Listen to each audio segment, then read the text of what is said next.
Barka da shigowa tashar Indian Hausar ka. Danna subscribe da kuma alamar ƙararrawa. Domin samun sabbin fina-finai. Ɗan Madaras kayataccen kafce ne da kamfanin Alligator.studio masu birbiɗan fassara suka fassara muku shi.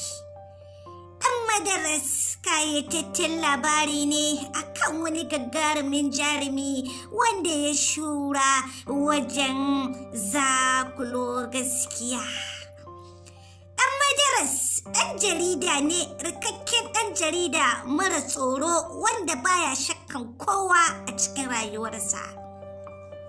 Ɗan Madaras garin tone-tonensa ya tono wani ministan gida ya yi shika a gaban idansa, sannan ɗan gidan ministan gidan shi ma ya ba da goyon baya wajen ganin an yi shikan. Nan take ɗan Madaras ya kwamishe ɗan ministan gida ya yi masa ɗan tsinannen duka har zuwa gadon asibiti.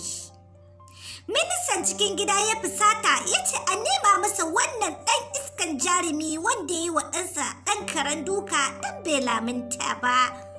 Ɗan Madaras ogansa na jarida ya mai tattaki ya haɗa mai komatsansa da kuma kayayyakinsa na ɗaukan rahoto, ya ce ya je wani garin ya ɗauko masa wani rahoton tun da nan garin nasu ana neman sa ruwa a jallo. Ɗan Madaras karasawansa wancan garin ne da wuya ya haɗu da wata masoyiya ya yi ido hudu da ita mai suna Katiliya. Katiliya ta kasance tana bauta abun bauta ne a kasar, yayin da ita ma zaman garinsu ya gagare ta. Sai dai jarumi ɗan Madaras da shi da Katiliya kusan matsalarsu guda ɗaya ne. Bus ɗin da yake neman ɗan Madaras a kasar su, sannan kuma shi ne yake neman Katiliya ido rufe zai sheke ta don take auren ɗansa.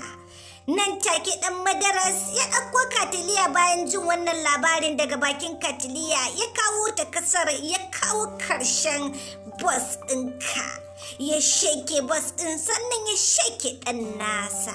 Tabbas wannan kafce na kunshe da cakwakiyoyi fim wanda na furta a baya.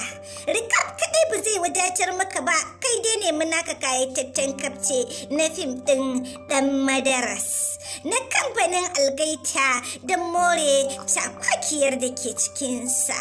Kada ka manta, idan wannan shine zuwanka karo na farko zuwa wannan tasha tamu mai albarka mai suna Indian Hausa Recap TV.